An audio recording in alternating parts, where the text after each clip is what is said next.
libros, todos en los libros, todo, todo, todo en los libros, todos en los libros, todos en los libros, todo, todo.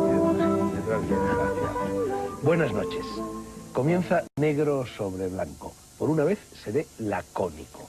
Las presentaciones casi siempre están de más, pero en esta ocasión presentar a mi único interlocutor equivaldría a caer en el ridículo del pleonasmo. Vamos a hablar con Antonio Gala de su última, muy reciente novela, El imposible olvido Planeta, y de cuanto el repaso de su novela nos vaya sugiriendo. Antonio, este de la contraportada eres tú ahora. Y en cambio, este chico guapo que aparece no en la contraportada, sino en la portada de tu novela, ¿quién es? Pues es un chico anónimo y hermoso, como toda hermosura debía ser. Lo que habría pensar que así más o menos eras tú de joven, hay cierto parecido. Yo al menos cuando cogí el libro, cuando empuñé el libro, dije, este es Antonio de joven. Te lo agradezco mucho, pero si yo hubiera tenido esa cara me hubiera dedicado a otra cosa.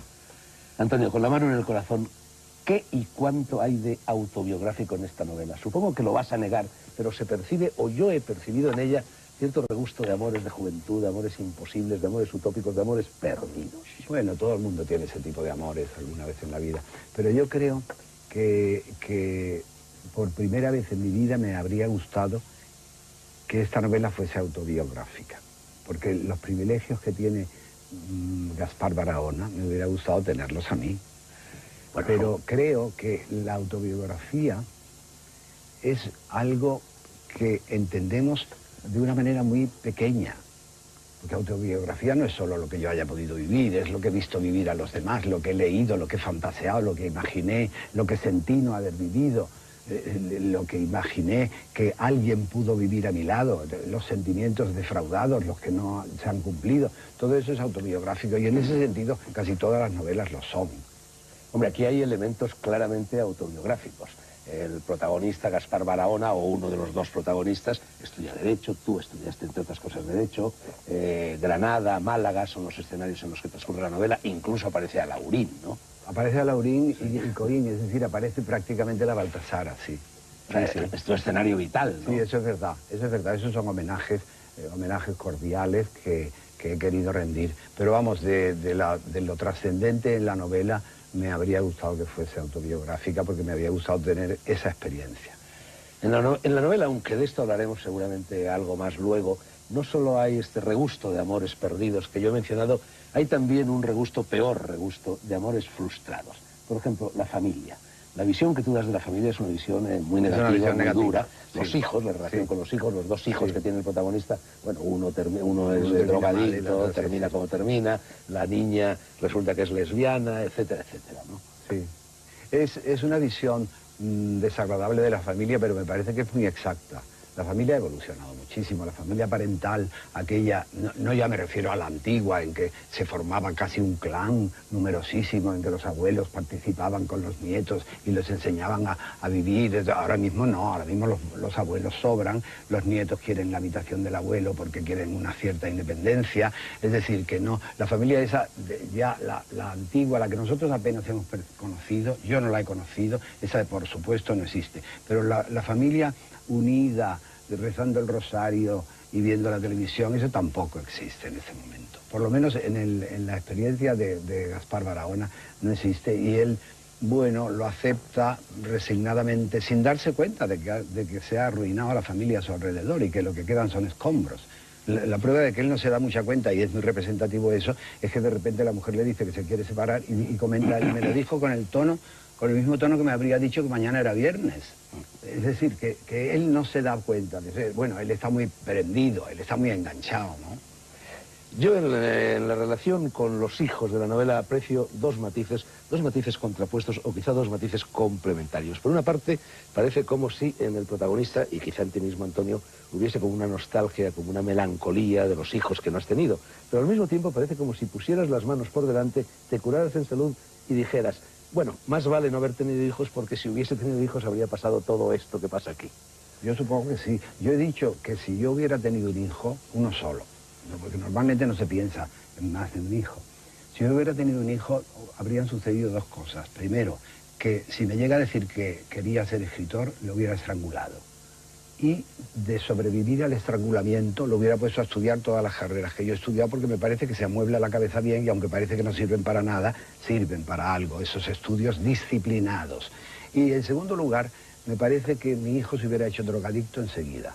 Porque un padre, cuando tiene cierta importancia, pesa tanto sobre el hijo se muscula luchando contra el padre, se fortalece en ese frontón que es el padre. Yo creo que la delincuencia juvenil no tiene otro sentido que ese, ante el padre que desaparece, ante el padre que no está, ante el padre que no va por casa, pues se tiene que buscar otro frontón que ya es la sociedad y se lucha contra la sociedad. A mí me parece que es difícil lo de tener hijos, es una cosa tremendamente grave, muy responsable y que creo que la gente no se debe amargar con ello. Debe simplemente poner toda la buena voluntad que quiera, toda la buena voluntad que pueda en el asador, procurando que los hijos sean lo más normales posibles, lo más suyos posibles, lo más consecuentes posibles, y luego retirarse, que suceda lo que quiera. Antonio, El imposible olvido es otra vuelta de tuerca en un ciclo narrativo el que forman todas tus novelas, incluso el manuscrito carmesí, dedicado a la pasión. Yo te pregunto si estás de acuerdo en lo uno y en lo otro, en que sí es una nueva vuelta de tuerca y en que si todas tus novelas forman parte de ese ciclo cuyo punto de ignición, cuyo fuego central sería, aunque luego cambia el ropaje de la trama, de la época, del escenario, del estilo, de los personajes, pero es siempre la pasión, ¿no? Sí, pero hay una cosa que las une más, me parece, que es la salida del jardín. Alguien que se encuentra confortable en un sitio se anonada y debe salir de ese jardín. Un jardín que en el caso del manuscrito carmesí es un jardín real, es el jardín de la Alhambra y además es necesario reconocer que Boabdil sale a patadas del jardín, pero sale y acaba por ser de verdad Boabdil en Fez. En la Pasión turca ella está confortablemente instalada en Huesca con un marido cariñoso, no muy apasionado, pero cariñoso, y se tiene que ir a buscar a Estambul.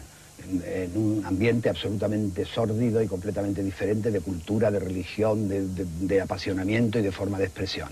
Entonces, más allá del jardín es que se va más allá del jardín, vamos, y se encuentra sentada en la puerta del jardín para realizarse y ser de verdad libre. En la regla de tres, los chicos canarios se tienen que ir de la isla para realizarse y concretarse y vincularse a una tercera persona. En la última, las afueras de Dios, la monja se tiene que salir de ese jardín monótono y aburrido, pero confortable hasta cierto punto del convento, ir a buscarse a sí misma fuera de él. Y aquí se tiene que salir ya absolutamente de todo. Se tiene que salir hasta de la tierra para conseguir ese yo que tiene el doble camino de buscarse, de minuciosamente reconocerse, tratarse, consagrarse, hasta llegar al yo, que viene de quién soy, dónde voy, a dónde me dirijo, y luego el retorno de la alcachofa al que le quitan las hojas y solo le dejan el corazón para fundirse en la comunidad casi nirvánica de la perfección. Pero lo que tú dices de la pasión está ahí también, en todas las novelas está la pasión. Me parece que todos estamos invitados a la pasión. Lo que sucede es que nos solemos quedar en el umbral, porque nos da miedo ese arrebato de la pasión, esa quemadura, esa socarradura de la pasión, de la que uno vuelve como de una lucha, con los ojos brillantes si es que vuelve vivo, porque ha enterrado demasiados cadáveres y viene más comprensivo, más hecho, más totalizado. En ese sentido es verdad que lo que no sea pasión a mí me interesa relativamente solo. Bueno, yo te iba a preguntar, en parte, has contestado ya, ¿por qué te apasiona la pasión? Y te lo iba a preguntar porque yo te confieso que yo detesto las pasiones. Toda pasión me parece negativa, me parece patológica. Sabes que la estima de la pasión es algo característico del mundo occidental. En Oriente se propone justamente lo contrario y tú aludes también a ello en el transcurso de la novela. Se propone el desapego, la autonomía sentimental e intelectual, la liberación frente a la tiranía de las ilusiones sensoriales y frente a la culpabilidad, otro espejuelo que de ello suele derivarse, ¿no? Sí. Y yo te respeto extraordinariamente y me parece que la pasión puede ser destructiva, pero puede ser destructiva desde un punto de vista no solo oriental, sino occidental. Pero la pasión es la exaltación de la individualidad. Que ahí hay una, en esa novela, hay una especie de cohabitación entre lo oriental y lo occidental que me parece que desconcierta al protagonista Barahona, ¿no? Al otro protagonista, que es muy difícil de desconcertar. ¿Vas a leer algo? Sí, voy a leer, ¿no? En fin, a propósito de esto, en la página 300 de la novela, cuando Gaspar Barahona está ya en el despeñadero, hacia abajo, reflexionando en una especie de monólogo interior, dice, se da cuenta de que el triunfo está en la habilidad de que la vida pase sin notarla, no en satisfacer los deseos, sino en no tenerlos. Claro. Eso es pero eso es el desapego budista. Sí, es el desapego oriental, absolutamente, pero al que se llega después de una trabajosa jornada llena de fatigas, porque nosotros no hemos nacido allí. Tú eres un hombre muy viajado, pero quien ha vivido aquí y quien ha vivido, no es que no haya salido de Córdoba, por ejemplo, pero quien ha vivido en Occidente, en todo el Occidente es avaro. El Occidente es ansioso de posesiones y de conseguir ideales y de salvar metas y de llegar el primero, si puede ser, y eso es terrible. Yo he dicho mundo occidental, pero quizá Antonio debería haber dicho mundo judeocristiano y también islámico, o monoteísmo, o mundo generado por las religiones del libro. Ese es tu mundo, ¿no? Entre lo moro y lo cristiano. Claro, eso yo lo creo así. Ese es mi mundo. Pero es un mundo que está fascinado por lo oriental y cada vez más, ¿eh? Cada vez más, porque yo tengo demasiada edad para mi edad y cada vez me siento más unido con los chicos jóvenes que están mirando a Oriente cada vez con más frecuencia y con más intensidad. Bueno, hablando de Oriente, en fin, tú hablas de Jesús, hablas de Zaratustra, hablas de Mahoma, hablas de Lao Tse, hablas de Buda, y presentas un poco, o por lo menos el personaje de Minaya, que es el coprotagonista, dice, hablando de estos personajes, sus lenguajes siempre fueron poéticos y parabólicos, como los que emplearon algo más tarde Jesús y después Mahoma. Sin embargo, la zona en sombra del hombre prostituyó todas sus enseñanzas. Hizo de sus doctrinas cómodas ediciones de bolsillo para apropiárselas y beneficiarse, etcétera, etcétera. Pero yo te quería arguir, Antonio, que esto que sin duda alguna vale para Jesús y vale para Mahoma, yo no estoy tan seguro de que valga también para Buda y para Lao Tse. Por ejemplo, nunca ha habido una guerra en nombre del budismo ni en nombre del taoísmo. En cambio, ha habido muchísimas guerras en nombre del islam, en nombre del cristianismo. Entre otras cosas, China no ha sido conquistadora, y eso es esencial. No ha tratado de imponer nada. Lo que ha tratado es de que no le impongan. Es una nación cerrada en ese sentido, clausurada en sí misma, cosa que me parece de bastante buen gusto.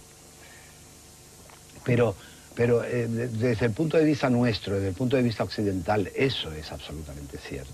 Eso es absolutamente cierto. Se ha entronizado el dinero y las parábolas por ejemplo, el discurso de las bienaventuranzas de un enviado tan egregio como es Jesús, que además se le da el poder de haber sido abducido y se interpreta de otra manera el dogma de la encarnación. Ante un egregio enviado como Jesús, el discurso de las bienaventuranzas se ha transformado en un horror ininteligible, entre otras cosas porque probablemente Jesús no trató de fundar una religión, trató de insinuar una forma de vida completamente diferente, y al instalarse la religión encima de esa forma de vida, primero tritura la forma de vida y luego nos tritura a todos los demás porque no tiene sentido. Hay un paralelismo claro en el libro entre Minaya y Jesús, precisamente, ya que lo has sacado a relucir. Sí, quizá un poco. Eso hay escenas muy concretas. Quizá un poco, pero el ven y sígueme, cuando él desaparece después de la muerte del tanatorio. Sí, es una clara alusión a la desaparición del cuerpo de Jesús, ¿no? Sí, la inmolación para salvar al hijo del protagonista que lleva a cabo consigo mismo, ¿no?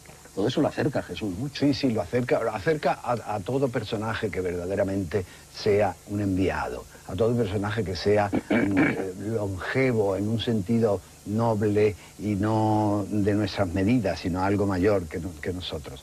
Entonces, sí, porque lo que yo quería era que quedase suficientemente claro, aunque no clarísimo, que un ser superior y ajeno, es decir, no un ser implicado, nos juzga y se queda, por una parte, fascinado por una raza humana que hace la poesía, la música, el arte, que inventa el amor, esa arquitectura eterna y de cristal del amor sobre el pequeñísimo solar del sexo, y que sin embargo ve las contradicciones del hombre, la agresividad, el horror, el imperativo absoluto del dinero, el dominio completo de la economía sobre todo cualquier tipo de cosa, lo taxativo y abismal que son las diferencias entre el hombre y la mujer, lo blanco y lo negro, lo rico y lo pobre, lo muerto y lo vivo, cuando todo eso es mucho más fluctuante, mucho menos rígido. Y por otra parte ve que, en efecto, quizá por sugerencias de algunos enviados se está avanzando muchísimo en tecnología y en ciencia, pero en lo mental y en lo moral se está retrocediendo. Se retrocede, se está buscando el superhombre a costa del hombre. Y el hombre que va con la lengua fuera detrás de las tecnologías. Yo soy uno, porque no sé cómo funciona esto, ni cómo es posible que alguien en su casa nos esté viendo un rato después de lo que nosotros estamos hablando aquí. Eso es tremendo para mí. Hay 12.000 cabezas que tienen la tecnología dentro de ellas, las demás las usan pero no las conocen. Mi salto tecnológico más grande ha sido pasar de la pluma estilográfica al rotulador y todavía tengo un cierto... Primero estoy exhausto porque ese salto me ha matado, pero tengo un complejo de adulterio porque mi verdadera mujer era la pluma y ahora convivo con el rotulador. Entonces me parece que todo progreso que no sea humano no es de verdad un progreso y que quizá el progreso tenga que regresar a recoger al hombre que se quedó en la cuneta porque ya no podía seguir más a la tecnología que le iba sirviendo cada vez de menos. Paréntesis, aquí estamos dos escritores que no utilizamos ordenador. Paco Umbral dice que el ordenador cambia el estilo. ¿Tú estás de acuerdo con él? Yo no he intentado entonces, pero supongo que sí, porque es un esfuerzo tan grande el de adaptarse a algo y leer lo que escribes en una pantalla. Yo soy de atril como tú, que las vértebras cervicales se favorecen con ello, y soy naturalmente de que tú te aprietas la mano y sale la tinta con la que escribes. Yo siempre digo, como ponderación de Mozart, es que el tío se apretaba los dedos y le salía música, y como ponderación de Velázquez, es que se apretaba los dedos y salía pintura. Es decir, sale de ti la tinta. Yo, alguien que pueda escribir, por ejemplo, poesía en el ordenador, yo no creo en esa poesía no puede ser. Ya sabes que Saramago dijo que nadie derramará jamás una lágrima sobre un email. Vamos a hablar un poquito todavía de lo moro, luego nos iremos a lo cristiano, Antonio. Me ha extrañado en este librito, Medina Azahara, Sueño de Al-Ándalus, que es una antología de poemas dedicados a Medina Azahara, publicado por Cajasur. Me ha extrañado no ver tu nombre, tú no estás aquí, no está tu famoso soneto sobre Medina Azahara. Ya, a lo mejor Nemo han considerado que se sabía ya tanto del soneto que no lo han querido publicar más. Pero sí, es un bonito soneto, lo puedo decir porque ya lo veo tan lejano que casi no lo veo mío. Tengo aquí un libro, Al-Ándalus contra España, la forja del mito, publicado por un arabista, Serafín Fanjul, y publicado por Siglo XXI de España, en el cual, bueno, él viene prácticamente a negar la presencia de lo musulmán, de lo árabe, de lo andalusí en la cultura española. Incluso llega a decir que la teja árabe no es árabe, y se mete... Ni el nombre. Ni el nombre de teja. Eso ya no lo sé si el nombre no prefiere. En cualquier caso, se mete bastante contigo en cuanto representante de lo que él considera que es una especie de resurrección falsa de cartón piedra, literaria, neorromántica, de todo ese mundo de lo andalusí. Y si me lo permite, se mete sobre todo con el manuscrito carmesí, ¿no? Sí. Que es donde tú más has hablado de estas cosas, y dice lo siguiente, te voy a leer unas líneas. Dice, con su granada de los picapiedras, sería la granada que tú evocaste en el manuscrito carmesí, al abordar el contenido temático ideológico que discurre por una doble vía. 2 puntos. La falsificación histórica de Al-Ándalus a remolque de los gozosos ensueños de Gala y de nuestra Edad Media en general, y la exaltación de los andaluces, el ser andaluz, las esencias, subrayado, de Andalucía que trascienden a la historia, la sociedad tangible, el tiempo. Gala oficia de andaluz de profesión y por tanto a la Granada monocultural, monolingüe y de ninguna tolerancia religiosa del siglo XV la transmuta, eso sí, gozosamente, en el lugar común tan frecuentado en la actualidad del crisol de moros, judíos y cristianos, llegando a la estupenda declaración en boca de Boabdil: todos somos aquí andaluces, que es bastante, o un tipo y una raza andaluces que se diferencian de los magrebíes por una singular vivacidad de espíritu, una notable aptitud para aprender y una graciosa agilidad en sus miembros. Son frases tuyas. Lo de menos, añade, es que este último párrafo esté tomado de Ibn Khaldún. Lo grave es el confusionismo que cuela de Rondón en lectores de buena fe, induciéndoles a creer en la existencia de una conciencia andalucista en el Andalus, separada la noción de pertenencia al mundo islámico y contrapuesta a los cristianos. Falacia impresentable donde las haya. ¿Qué le dirías a Juan? Perdóname, pero he perdido el hilo. No me ha interesado nada ese señor. Lo has leído mal para que pareciera lo he leído peor. fatal, Para que pareciera peor. La cita es de Ibn Khaldun, es decir, que ya se pensaba en el siglo XIII. Y desde luego el señor este no sabe por dónde se anda, porque si Granada se parece a Toledo, no es por su situación geográfica, ni siquiera porque Toledo hubiera sido en una época de esplendor árabe, es por lo hebrea.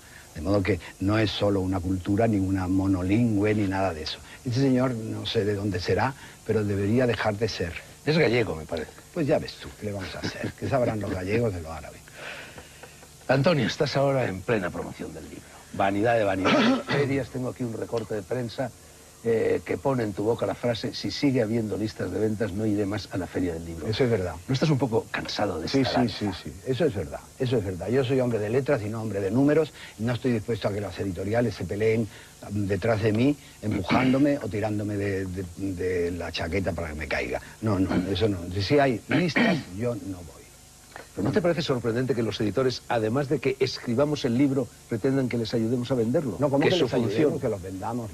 Y yo creo que eso forma parte de bueno, yo no me figuro a un José Manuel Lara haciendo la campaña de promoción de mi libro. Casi se lo agradezco. Es decir, que está organizado así. Y lo que sucede es que cuando éramos más jóvenes nos divertía.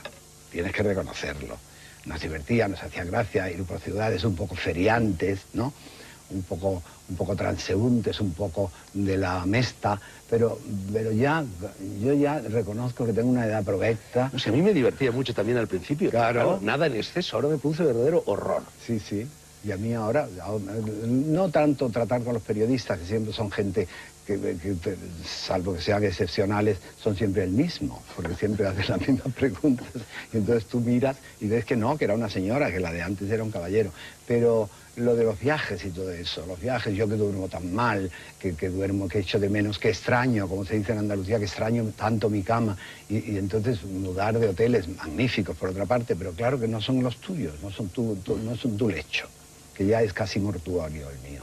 ¿Tú crees que estamos realmente en un proceso de degradación de la literatura, tal y como señalan ahora todos los medios de información? Negros, plagios, famoseo, falsos prestigios, fanfarria mediática, desaparición del libro de fondo. Todo eso que lo estás diciendo muy bien, y es una enumeración que debes conservar y publicar en negro sobre blanco para que la gente lo pueda leer. Yo creo que es un salto de las revistas del corazón a las nuestras.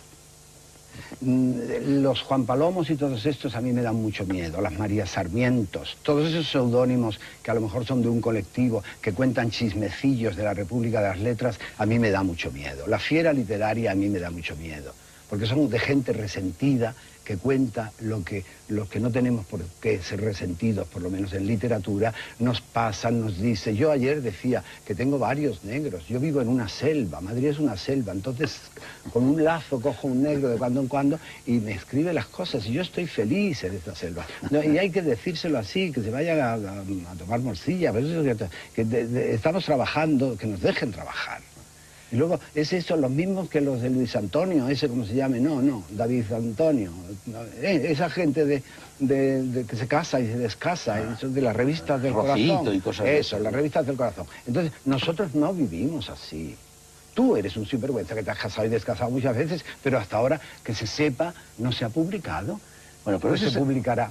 Pero ese es el problema, Antonio, porque detrás de esta traslación del famoseo a la literatura, lo que hay es una tentativa de personalizar al autor. Ya lo importante no es el libro, sino que es el autor. Tú mismo, en este tipo de portada y contraportada que ya hemos enseñado a las cámaras, bueno, hay una personalización clarísima. Sí, una la editorial personalización. Planeta pretende vender, no porque el libro sea bueno, malo o regular, sino porque tú eres Antonio Gala.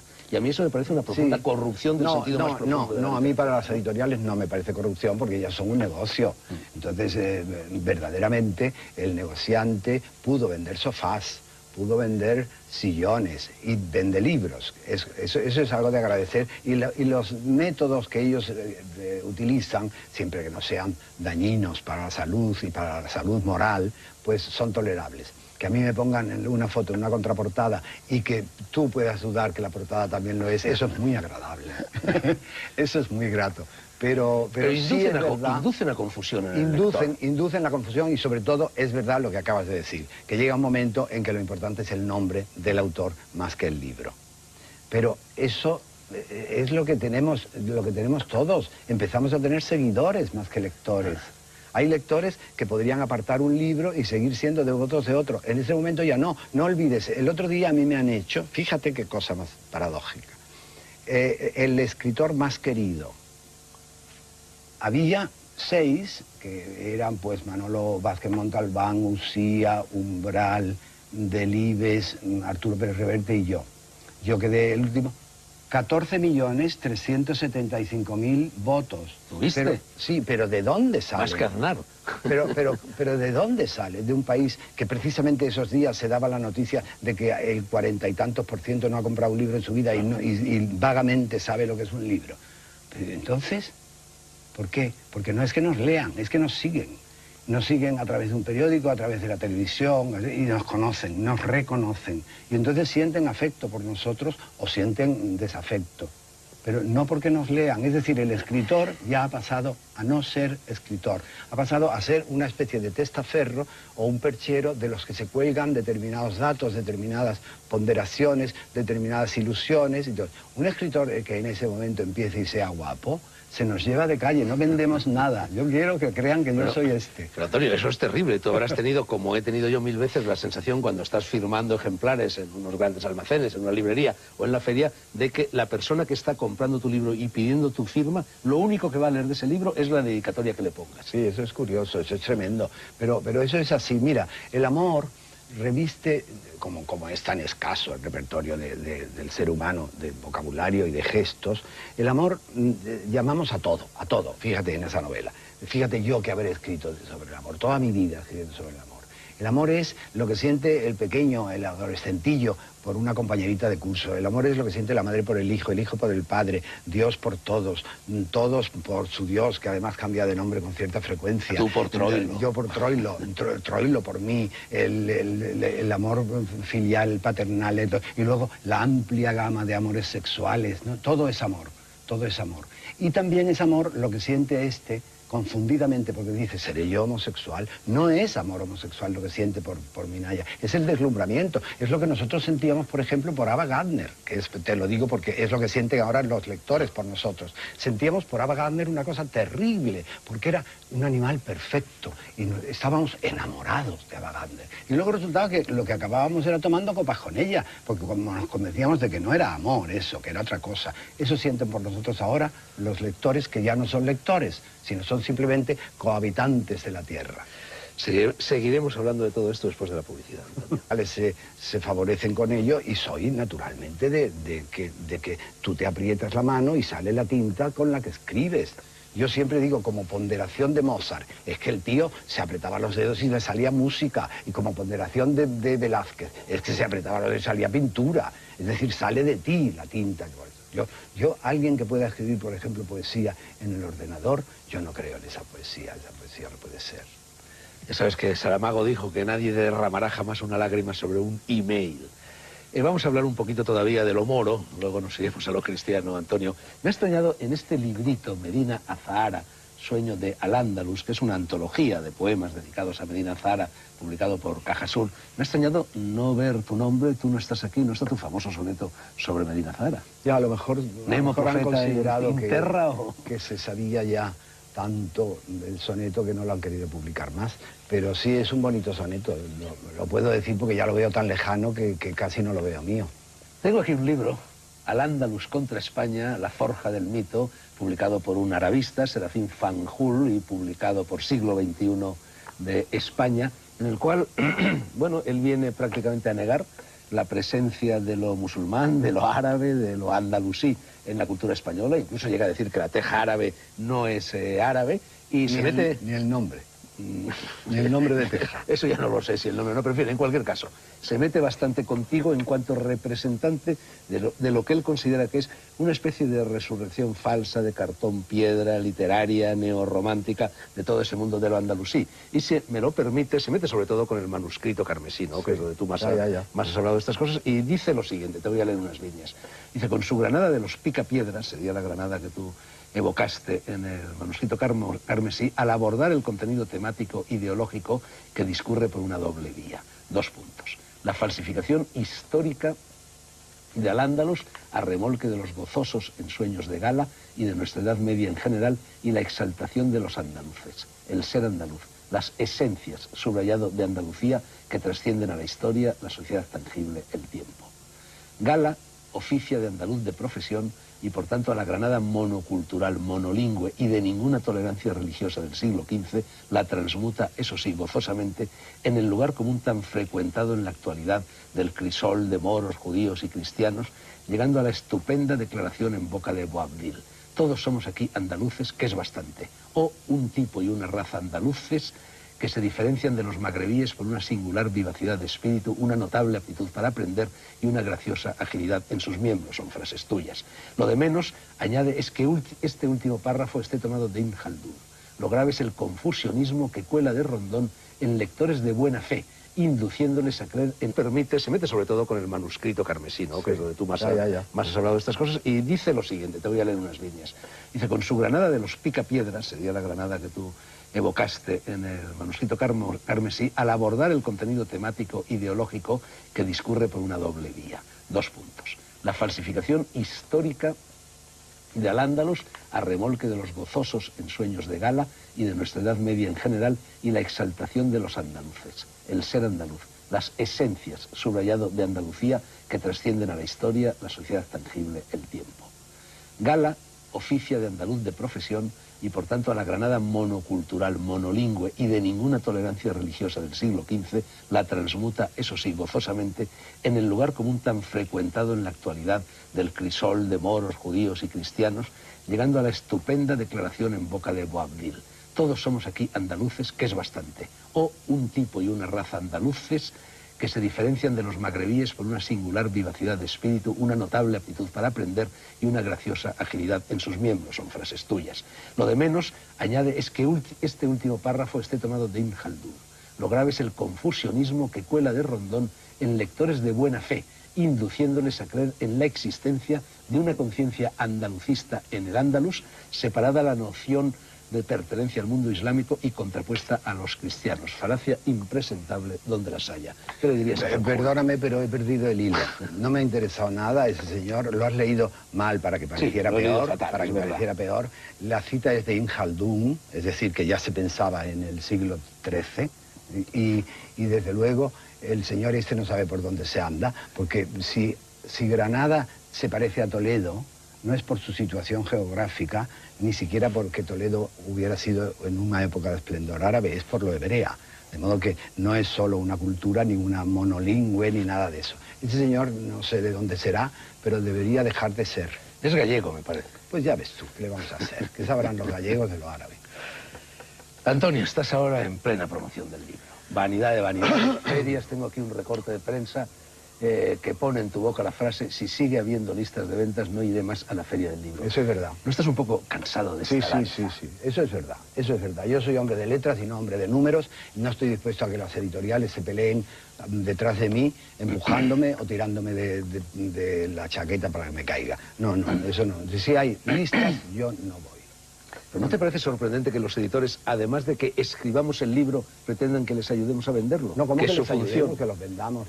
Y yo creo que eso forma parte de bueno, yo no me figuro a un José Manuel Lara haciendo la campaña de promoción de mi libro. Casi se lo agradezco. Es decir, que está organizado así. Y lo que sucede es que cuando ahora mismo los abuelos sobran, los nietos quieren la habitación del abuelo porque quieren una cierta independencia. Es decir, que no, la familia esa, ya la antigua, la que nosotros apenas hemos conocido, yo no la he conocido, esa por supuesto no existe. Pero la familia unida, rezando el rosario y viendo la televisión, eso tampoco existe en este momento. Por lo menos en la experiencia de Gaspar Barahona no existe, y él, bueno, lo acepta resignadamente, sin darse cuenta de que se ha arruinado a la familia a su alrededor y que lo que quedan son escombros. La prueba de que él no se da mucha cuenta, y es muy representativo eso, es que de repente la mujer le dice que se quiere separar y comenta: y me lo dijo con el mismo tono que me habría dicho que mañana era viernes. Es decir, que él no se da cuenta. Bueno, él está muy prendido, él está muy enganchado, ¿no? Yo en la relación con los hijos de la novela aprecio dos matices contrapuestos o quizá dos matices complementarios. Por una parte, parece como si en el protagonista, y quizá en ti mismo, Antonio, hubiese como una nostalgia, como una melancolía de los hijos que no has tenido. Pero al mismo tiempo parece como si pusieras las manos por delante, te curaras en salud y dijeras, bueno, más vale no haber tenido hijos porque si hubiese tenido hijos habría pasado todo esto que pasa aquí. Yo supongo que sí. Yo he dicho que si yo hubiera tenido un hijo, uno solo, porque normalmente no se piensa en más de un hijo. Si yo hubiera tenido un hijo, habrían sucedido dos cosas. Primero, que si me llega a decir que quería ser escritor, lo hubiera estrangulado. Y de sobrevivir al estrangulamiento, lo hubiera puesto a estudiar todas las carreras que yo he estudiado, porque me parece que se amuebla la cabeza bien y aunque parece que no sirven para nada, sirven para algo, esos estudios disciplinados. Y en segundo lugar, me parece que mi hijo se hubiera hecho drogadicto enseguida. Porque un padre, cuando tiene cierta importancia, pesa tanto sobre el hijo se muscula luchando contra el padre, se fortalece en ese frontón que es el padre. Yo creo que la delincuencia juvenil no tiene otro sentido que ese, ante el padre que desaparece, ante el padre que no está, ante el padre que no va por casa, pues se tiene que buscar otro frontón que ya es la sociedad y se lucha contra la sociedad. A mí me parece que es difícil lo de tener hijos, es una cosa tremendamente grave, muy responsable y que creo que la gente no se debe amargar con ello. Debe simplemente poner toda la buena voluntad que quiera, toda la buena voluntad que pueda en el asador, procurando que los hijos sean lo más normales posibles, lo más suyos posibles, lo más consecuentes posibles, y luego retirarse, que suceda lo que quiera. Antonio, El imposible olvido es otra vuelta de tuerca en un ciclo narrativo el que forman todas tus novelas, incluso el manuscrito carmesí, dedicado a la pasión. Yo te pregunto si estás de acuerdo en lo uno y en lo otro, en que sí es una nueva vuelta de tuerca y en que si todas tus novelas forman parte de ese ciclo cuyo punto de ignición, cuyo fuego central sería, aunque luego cambia el ropaje de la Mozart. Es que el tío se apretaba los dedos y le salía música, y como ponderación de Velázquez, es que se apretaba los dedos y salía pintura, es decir, sale de ti la tinta. Yo, alguien que pueda escribir, por ejemplo, poesía en el ordenador, yo no creo en esa poesía no puede ser. Ya sabes que Saramago dijo que nadie derramará jamás una lágrima sobre un email. Vamos a hablar un poquito todavía de lo moro, luego nos iremos a lo cristiano, Antonio. Me ha extrañado en este librito, Medina Azahara, Sueño de Al-Ándalus, que es una antología de poemas dedicados a Medina Azahara, publicado por Cajasur. Me ha extrañado no ver tu nombre, tú no estás aquí, no está tu famoso soneto sobre Medina Azahara. Ya, a lo mejor han considerado que se sabía ya tanto el soneto que no lo han querido publicar más, pero sí es un bonito soneto, lo puedo decir porque ya lo veo tan lejano que casi no lo veo mío. Tengo aquí un libro, Al-Ándalus contra España, la forja del mito, publicado por un arabista, Serafín Fanjul, y publicado por Siglo XXI de España, en el cual, bueno, él viene prácticamente a negar la presencia de lo musulmán, de lo árabe, de lo andalusí en la cultura española, incluso llega a decir que la teja árabe no es árabe, y se mete... Ni el nombre. Ni el nombre de teja. Eso ya no lo sé si el nombre no prefiere. En cualquier caso, se mete bastante contigo en cuanto representante de lo que él considera que es una especie de resurrección falsa de cartón piedra, literaria, neorromántica, de todo ese mundo de lo andalusí. Y si me lo permite, se mete sobre todo con el manuscrito carmesí, ¿no? Sí. Que es donde tú más has hablado de estas cosas, y dice lo siguiente, te voy a leer unas líneas. Dice, con su granada de los picapiedras, sería la granada que tú evocaste en el manuscrito carmesí, al abordar el contenido temático ideológico que discurre por una doble vía. 2 puntos. La falsificación histórica de Al-Ándalus a remolque de los gozosos ensueños de Gala y de nuestra Edad Media en general, y la exaltación de los andaluces, el ser andaluz, las esencias, subrayado, de Andalucía que trascienden a la historia, la sociedad tangible, el tiempo. Gala oficia de andaluz de profesión y por tanto a la Granada monocultural, monolingüe y de ninguna tolerancia religiosa del siglo XV la transmuta, eso sí, gozosamente, en el lugar común tan frecuentado en la actualidad del crisol de moros, judíos y cristianos, llegando a la estupenda declaración en boca de Boabdil: todos somos aquí andaluces, que es bastante, o un tipo y una raza andaluces que se diferencian de los magrebíes por una singular vivacidad de espíritu, una notable aptitud para aprender y una graciosa agilidad en sus miembros. Son frases tuyas. Lo de menos, añade, es que este último párrafo esté tomado de Ibn Khaldún. Lo grave es el confusionismo que cuela de Rondón en lectores de buena fe induciéndoles a creer en la existencia de una conciencia andalucista en el Andalus, separada la noción de pertenencia al mundo islámico y contrapuesta a los cristianos. Falacia impresentable. Personaje que verdaderamente sea un enviado, a todo personaje que sea longevo en un sentido noble y no de nuestras medidas, sino algo mayor que nosotros. Entonces, sí, porque lo que yo quería era que quedase suficientemente claro, aunque no clarísimo, que un ser superior y ajeno, es decir, no un ser implicado, nos juzga y se queda, por una parte, fascinado por una raza humana que hace la poesía, la música, el arte, que inventa el amor, esa arquitectura eterna y de cristal del amor sobre el pequeñísimo solar del sexo, y que sin embargo ve las contradicciones del hombre, la agresividad, el horror, el imperativo absoluto del dinero, el dominio completo de la economía sobre todo cualquier tipo de cosa, lo taxativo y abismal que son las diferencias entre el hombre y la mujer, lo blanco y lo negro, lo rico y lo pobre, lo muerto y lo vivo, cuando todo eso es mucho más fluctuante, mucho menos rígido. Y por otra parte ve que, en efecto, quizá por sugerencias de algunos enviados se está avanzando muchísimo en tecnología y en ciencia, pero en lo mental y en lo moral se está retrocediendo. Se retrocede, se está buscando el superhombre a costa del hombre. Y el hombre que va con la lengua fuera detrás de las tecnologías. Yo soy uno, porque no sé cómo funciona esto, ni cómo es posible que alguien en su casa nos esté viendo un rato después de lo que nosotros estamos hablando aquí. Eso es tremendo para mí. Hay 12.000 cabezas que tienen la tecnología dentro de ellas, las demás las usan pero no las conocen. Mi salto tecnológico más grande ha sido pasar de la pluma estilográfica al rotulador y todavía tengo un cierto... Primero estoy exhausto porque ese salto me ha matado, pero tengo un complejo de adulterio porque mi verdadera mujer era la pluma y ahora convivo con el rotulador.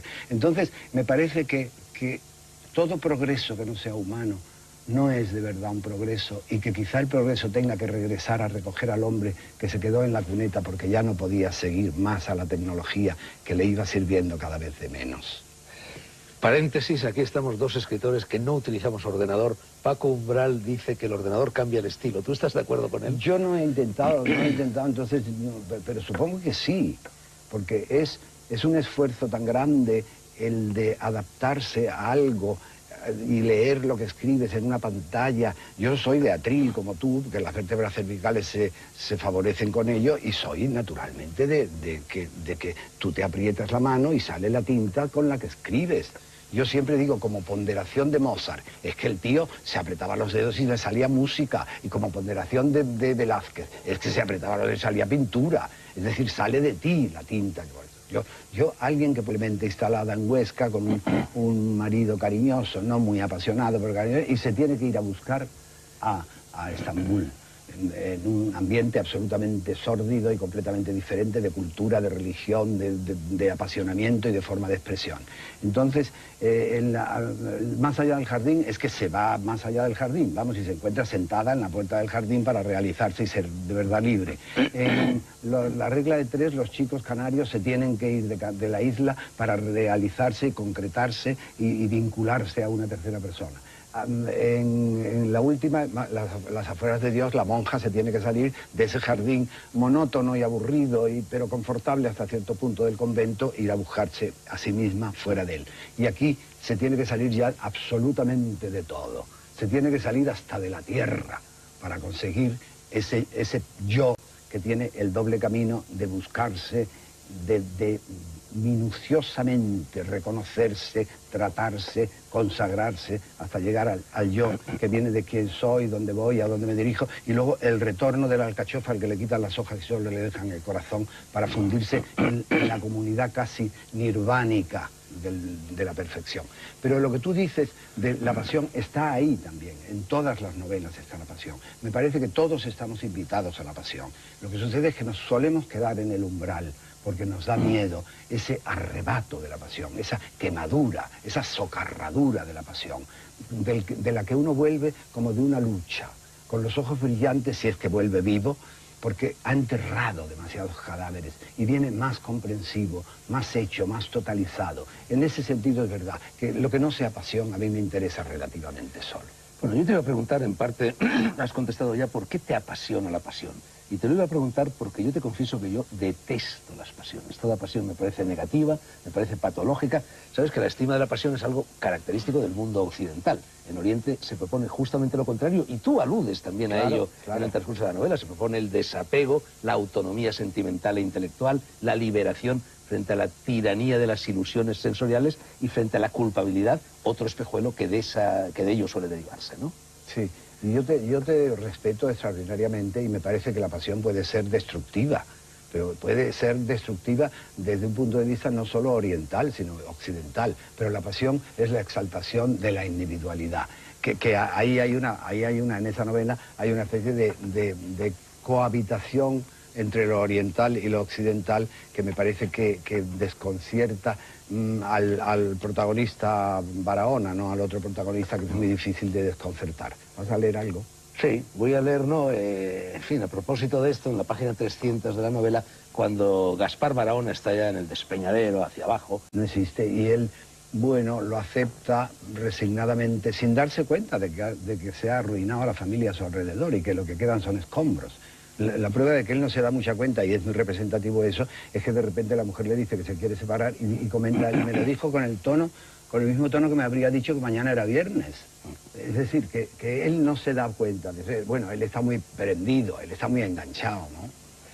Yo en la relación con los hijos de la novela aprecio dos matices contrapuestos, o quizá dos matices complementarios. Por una parte, parece como si en el protagonista, y quizá en ti mismo, Antonio, hubiese como una nostalgia, como una melancolía de los hijos que no has tenido. Pero al mismo tiempo parece como si pusieras las manos por delante, te curaras en salud y dijeras, bueno, más vale no haber tenido hijos, porque si hubiese tenido hijos habría pasado todo esto que pasa aquí. Yo supongo que sí. Yo he dicho que si yo hubiera tenido un hijo, uno solo, porque normalmente no se piensa en más de un hijo. Si yo hubiera tenido un hijo, habrían sucedido dos cosas. Primero, que si me llega a decir que quería ser escritor, lo hubiera estrangulado. Y de sobrevivir al estrangulamiento, lo hubiera puesto a estudiar todas las carreras que yo he estudiado, porque me parece que se amuebla la cabeza bien, y aunque parece que no sirven para nada, sirven para algo, esos estudios disciplinados. Y en segundo lugar, me parece que mi hijo se hubiera hecho drogadicto enseguida. Porque un padre, cuando tiene cierta importancia, pesa tanto sobre el hijo. El hijo se muscula luchando contra el padre, se fortalece en ese frontón que es el padre. Yo creo que la delincuencia juvenil no tiene otro sentido que ese, ante el padre que desaparece, ante el padre que no está, ante el padre que no va por casa, pues se tiene que buscar otro frontón que ya es la sociedad, y se lucha contra la sociedad.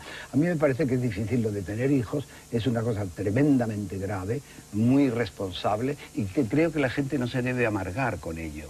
Debe simplemente poner toda la buena voluntad que quiera, toda la buena voluntad que pueda en el asador, procurando que los hijos sean lo más normales posibles, lo más suyos posibles, lo más consecuentes posibles, y luego retirarse, que suceda lo que quiera.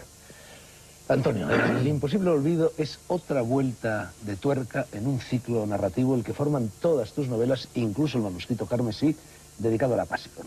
Yo te pregunto si estás de acuerdo en lo uno y en lo otro, en que si es una nueva vuelta de tuerca, y en que si todas tus novelas forman parte de ese ciclo, cuyo punto de ignición, cuyo fuego central sería, aunque luego cambia el ropaje de la trama, de la época, del escenario, del estilo, de los personajes, pero es siempre la pasión, ¿no?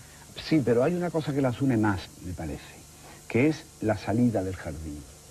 Alguien que se encuentra confortable en un sitio se anonada y debe salir de ese jardín.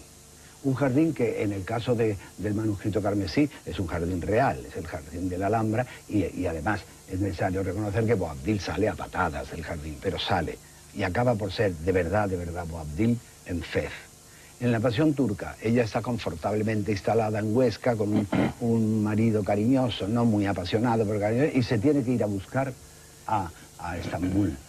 en un ambiente absolutamente sórdido y completamente diferente de cultura, de religión, de apasionamiento y de forma de expresión. Entonces, más allá del jardín es que se va más allá del jardín, vamos, y se encuentra sentada en la puerta del jardín para realizarse y ser de verdad libre. En la regla de 3, los chicos canarios se tienen que ir de la isla para realizarse y concretarse y vincularse a una tercera persona. En la última, las afueras de Dios, la monja se tiene que salir de ese jardín monótono y aburrido, pero confortable hasta cierto punto del convento, e ir a buscarse a sí misma fuera de él. Y aquí se tiene que salir ya absolutamente de todo. Se tiene que salir hasta de la tierra para conseguir ese yo que tiene el doble camino de buscarse y leer lo que escribes en una pantalla. Yo soy de atril, como tú, que las vértebras cervicales se favorecen con ello, y soy naturalmente de que tú te aprietas la mano y sale la tinta con la que escribes. Yo siempre digo, como ponderación de Mozart, es que el tío se apretaba los dedos y le salía música, y como ponderación de Velázquez, es que se apretaba los dedos y salía pintura. Es decir, sale de ti la tinta. Yo, alguien que pueda escribir, por ejemplo, poesía en el ordenador, yo no creo en esa poesía no puede ser. Ya sabes que Saramago dijo que nadie derramará jamás una lágrima sobre un email. Vamos a hablar un poquito todavía de lo moro, luego nos iremos a lo cristiano, Antonio. Me ha extrañado en este librito, Medina Azahara, Sueño de Al-Ándalus, que es una antología de poemas dedicados a Medina Azahara, publicado por Cajasur. Me ha extrañado no ver tu nombre, tú no estás aquí, no está tu famoso soneto sobre Medina Azahara. Ya, a lo mejor han considerado que se sabía ya tanto del soneto que no lo han querido publicar más, pero sí es un bonito soneto, lo puedo decir porque ya lo veo tan lejano que casi no lo veo mío. Tengo aquí un libro, Al-Ándalus contra España, la forja del mito, publicado por un arabista, Serafín Fanjul, y publicado por Siglo XXI de España, en el cual, bueno, él viene prácticamente a negar la presencia de lo musulmán, de lo árabe, de lo andalusí en la cultura española. Incluso llega a decir que la teja árabe no es árabe, y se mete... Ni el nombre. Ni el nombre de teja. Eso ya no lo sé si el nombre no prefiere. En cualquier caso, se mete bastante contigo en cuanto representante de lo que él considera que es una especie de resurrección falsa de cartón piedra, literaria, neorromántica, de todo ese mundo de lo andalusí. Y si me lo permite, se mete sobre todo con el manuscrito carmesí, ¿no? Sí. Que es donde tú más has hablado de estas cosas, y dice lo siguiente, te voy a leer unas líneas. Dice, con su granada de los picapiedras, sería la granada que tú evocaste en el manuscrito carmesí, al abordar el contenido temático ideológico que discurre por una doble vía. 2 puntos. La falsificación histórica de Al-Ándalus a remolque de los gozosos ensueños de Gala y de nuestra Edad Media en general, y la exaltación de los andaluces, el ser andaluz, las esencias, subrayado, de Andalucía que trascienden a la historia, la sociedad tangible, el tiempo. Gala oficia de andaluz de profesión y por tanto a la Granada monocultural, monolingüe y de ninguna tolerancia religiosa del siglo XV la transmuta, eso sí, gozosamente, en el lugar común tan frecuentado en la actualidad del crisol de moros, judíos y cristianos, llegando a la estupenda declaración en boca de Boabdil: todos somos aquí andaluces, que es bastante, o un tipo y una raza andaluces que se diferencian de los magrebíes por una singular vivacidad de espíritu, una notable aptitud para aprender y una graciosa agilidad en sus miembros. Son frases tuyas. Lo de menos, añade, es que este último párrafo esté tomado de Ibn Khaldun. Lo grave es el confusionismo que cuela de Rondón en lectores de buena fe, induciéndoles a creer en la existencia de una conciencia andalucista en el Andalus, separada a la noción de pertenencia al mundo islámico y contrapuesta a los cristianos. Falacia impresentable donde las haya. ¿Qué le dirías a Juan? Perdóname, pero he perdido el hilo. No me ha interesado nada ese señor. Lo has leído mal para que pareciera peor. Fatal, para que pareciera peor. La cita es de Ibn Khaldun, es decir, que ya se pensaba en el siglo XIII. Y desde luego el señor este no sabe por dónde se anda, porque si Granada se parece a Toledo, no es por su situación geográfica, ni siquiera porque Toledo hubiera sido en una época de esplendor árabe, es por lo hebrea. De modo que no es solo una cultura, ni una monolingüe, ni nada de eso. Este señor no sé de dónde será, pero debería dejar de ser. Es gallego, me parece. Pues ya ves tú, ¿qué le vamos a hacer? ¿Qué sabrán los gallegos de lo árabe? Antonio, estás ahora en plena promoción del libro. Vanidad de vanidades, ferias. Tengo aquí un recorte de prensa que pone en tu boca la frase: si sigue habiendo listas de minuciosamente reconocerse, tratarse, consagrarse, hasta llegar al yo, que viene de quién soy, dónde voy, a dónde me dirijo, y luego el retorno de la alcachofa al que le quitan las hojas y solo le dejan el corazón para fundirse en la comunidad casi nirvánica de la perfección. Pero lo que tú dices de la pasión está ahí también, en todas las novelas está la pasión. Me parece que todos estamos invitados a la pasión. Lo que sucede es que nos solemos quedar en el umbral, porque nos da miedo ese arrebato de la pasión, esa quemadura, esa socarradura de la pasión, de la que uno vuelve como de una lucha, con los ojos brillantes si es que vuelve vivo, porque ha enterrado demasiados cadáveres y viene más comprensivo, más hecho, más totalizado. En ese sentido es verdad que lo que no sea pasión a mí me interesa relativamente solo. Bueno, yo te iba a preguntar, en parte, has contestado ya, ¿por qué te apasiona la pasión? Y te lo iba a preguntar porque yo te confieso que yo detesto las pasiones. Toda pasión me parece negativa, me parece patológica. Sabes que la estima de la pasión es algo característico del mundo occidental. En Oriente se propone justamente lo contrario, y tú aludes también a ello en el transcurso de la novela. Se propone el desapego, la autonomía sentimental e intelectual, la liberación frente a la tiranía de las ilusiones sensoriales y frente a la culpabilidad, otro espejuelo que de ello suele derivarse, ¿no? Sí. Y yo te respeto extraordinariamente y me parece que la pasión puede ser destructiva, pero puede ser destructiva desde un punto de vista no solo oriental, sino occidental. Pero la pasión es la exaltación de la individualidad. Ahí hay una, en esa novela, hay una especie de cohabitación entre lo oriental y lo occidental que me parece que desconcierta al protagonista Barahona, ¿no? Al otro protagonista, que es muy difícil de desconcertar. ¿Vas a leer algo? Sí, voy a leer, ¿no? En fin, a propósito de esto, en la página 300 de la novela, cuando Gaspar Barahona está ya en el despeñadero, hacia abajo, reflexionando en una especie de monólogo interior, dice, se da cuenta de que el triunfo está en la habilidad de que la vida pase sin notarla, no en satisfacer los deseos, sino en no tenerlos. Claro. Eso es pero eso es el desapego budista. Sí, es el desapego oriental, absolutamente, pero al que se llega después de una trabajosa jornada llena de fatigas, porque nosotros no hemos nacido allí. Tú eres un hombre muy viajado, pero quien ha vivido aquí y quien ha vivido, no es que no haya salido de Córdoba, por ejemplo, pero quien ha vivido en Occidente, en todo el Occidente es avaro. El Occidente es ansioso de posesiones y de conseguir ideales y de salvar metas y de llegar el primero, si puede ser, y eso es terrible. Yo he dicho mundo occidental, pero quizá Antonio debería haber dicho mundo judeocristiano y también islámico, o monoteísmo, o mundo generado por las religiones del libro. Ese es tu mundo, ¿no? Entre lo moro y lo cristiano. Claro, eso yo lo creo así. Ese es mi mundo. Pero es un mundo que está fascinado por lo oriental y cada vez más, ¿eh? Cada vez más, porque yo tengo demasiada edad para mi edad y cada vez me siento más unido con los chicos jóvenes que están mirando a Oriente cada vez con más frecuencia y con más intensidad.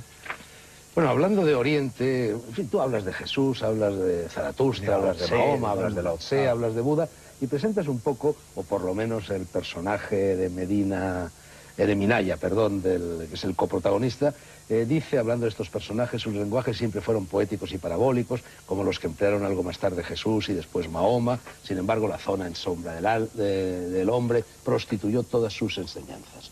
Hizo de sus doctrinas cómodas ediciones de bolsillo para apropiárselas y beneficiarse, etcétera, etcétera. Pero yo te quería arguir, Antonio, que esto que sin duda alguna vale para Jesús y vale para Mahoma, yo no estoy tan seguro de que valga también para Buda y para Lao Tse. Por ejemplo, nunca ha habido una guerra en nombre del budismo ni en nombre del taoísmo. Ha habido muchísimas guerras en nombre del islam, en nombre del cristianismo. Entre otras cosas, China no ha sido conquistadora, y eso es esencial. No ha tratado de imponer nada. Lo que ha tratado es de que no le impongan. Es una nación cerrada en ese sentido, clausurada en sí misma, cosa que me parece de bastante buen gusto. Pero desde el punto de vista nuestro, desde el punto de vista occidental, eso es absolutamente cierto.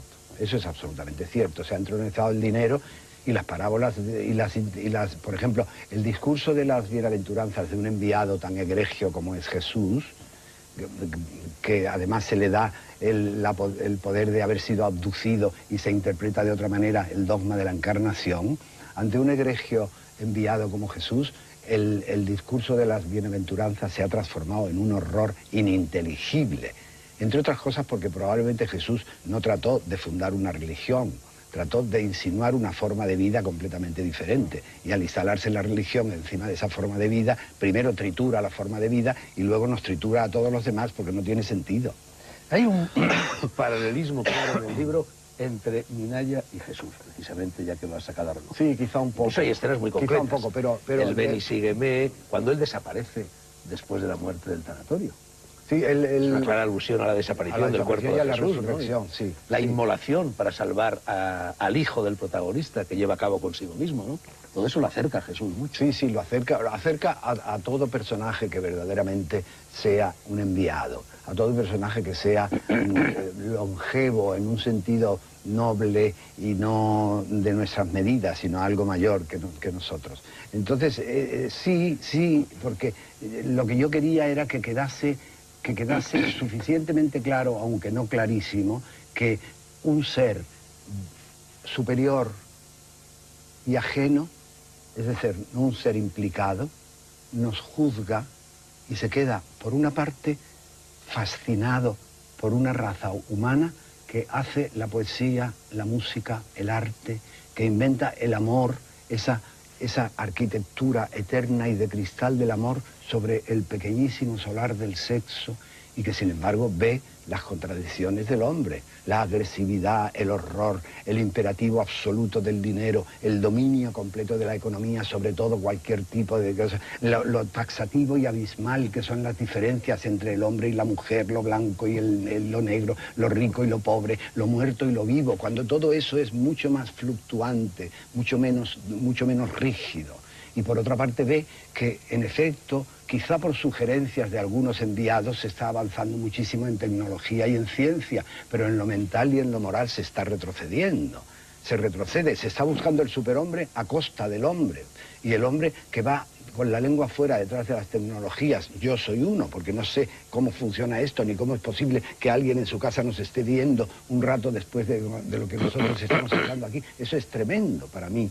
Hay 12.000 cabezas que tienen la tecnología dentro de ellas, las demás las usan pero no las conocen. Mi salto tecnológico más grande ha sido pasar de la pluma estilográfica al rotulador y todavía tengo un cierto... Primero estoy exhausto porque ese salto me ha matado, pero tengo un complejo de adulterio porque mi verdadera mujer era la pluma y ahora convivo con el rotulador. Entonces me parece que todo progreso que no sea humano no es de verdad un progreso y que quizá el progreso tenga que regresar a recoger al hombre que se quedó en la cuneta porque ya no podía seguir más a la tecnología que le iba sirviendo cada vez de menos. Paréntesis, aquí estamos dos escritores que no utilizamos ordenador. Paco Umbral dice que el ordenador cambia el estilo. ¿Tú estás de acuerdo con él? Yo no he intentado, entonces, pero supongo que sí, porque es un esfuerzo tan grande el de adaptarse a algo.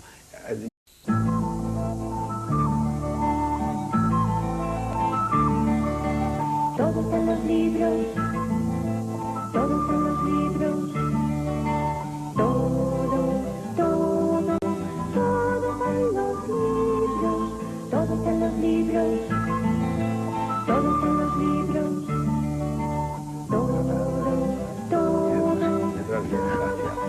Buenas noches. Comienza negro sobre blanco. Por una vez seré lacónico. Las presentaciones casi siempre están de más, pero en esta ocasión presentar a mi único interlocutor equivaldría a caer en el ridículo del pleonasmo. Vamos a hablar con Antonio Gala de su última, muy reciente novela, El imposible olvido Planeta, y de cuanto el repaso de su novela nos vaya sugiriendo. Antonio, este de la contraportada eres tú ahora. Y en cambio este chico guapo que aparece no en la contraportada, sino en la portada de tu novela, ¿quién es? Pues es un chico anónimo y hermoso, como toda hermosura debía ser. Lo que habría pensar que así más o menos eras tú de joven, hay cierto parecido. Yo al menos cuando cogí el libro, cuando empuñé el libro, dije, este es Antonio de joven. Te lo agradezco mucho, pero si yo hubiera tenido esa cara me hubiera dedicado a otra cosa. Antonio, con la mano en el corazón, ¿qué y cuánto hay de autobiográfico en esta novela? Supongo que lo vas a negar, pero se percibe, o yo he percibido en ella, cierto regusto de amores de juventud, de amores imposibles, de amores utópicos, de amores perdidos. Bueno, todo el mundo tiene ese tipo de amores alguna vez en la vida, pero yo creo que por primera vez en mi vida me habría gustado que esta novela fuese autobiográfica, porque los privilegios que tiene Gaspar Barahona me hubiera gustado tenerlos a mí. Bueno, pero creo que la autobiografía es algo que entendemos de una manera muy pequeña. Porque autobiografía no es solo lo que yo haya podido vivir, es lo que he visto vivir a los demás, lo que he leído, lo que he fantaseado, lo que imaginé, lo que sentí no haber vivido, lo que imaginé que alguien pudo vivir a mi lado, los sentimientos defraudados, los que no se han cumplido. Todo eso es autobiográfico y en ese sentido casi todas las novelas lo son. Hombre, aquí hay elementos claramente autobiográficos. El protagonista, Gaspar Barahona, o uno de los dos protagonistas, estudia Derecho, tú estudiaste, entre otras cosas, Derecho. Granada, Málaga son los escenarios en los que transcurre la novela. Incluso aparece Alaurín, ¿no? Aparece Alaurín y Coín, es decir, aparece prácticamente la Baltasara, sí. O sea, sí. Es tu escenario vital, ¿no? Sí, eso es verdad, esos son homenajes cordiales que he querido rendir. Pero vamos, de lo trascendente en la novela, me habría gustado que fuese autobiográfica porque me había gustado tener esa experiencia. En la novela, aunque de esto hablaremos seguramente algo más luego, no solo hay este regusto de amores perdidos que yo he mencionado, hay también un peor regusto de amores frustrados. Por ejemplo, la familia. La visión que tú das de la familia es una visión muy negativa, muy dura. Sí. Los hijos, la relación con los hijos, los dos hijos que tiene el protagonista, bueno, uno es drogadicto, termina como termina, la niña resulta que es lesbiana, etcétera, etcétera, ¿no? Sí. Es una visión desagradable de la familia, pero me parece que es muy exacta. La familia ha evolucionado muchísimo, la familia parental, aquella, no ya me refiero a la antigua, en que se formaba casi un clan numerosísimo, en que los abuelos participaban con los nietos y les enseñaban a vivir. Ahora mismo no, ahora mismo los abuelos sobran, los nietos quieren la habitación del abuelo porque quieren una cierta independencia, es decir, que no, la familia esa, ya la antigua, la que nosotros apenas hemos conocido, yo no la he conocido, esa por supuesto no existe, pero la familia unida, rezando el rosario y viendo la televisión, eso tampoco existe en ese momento. Por lo menos en la experiencia de Gaspar Barahona,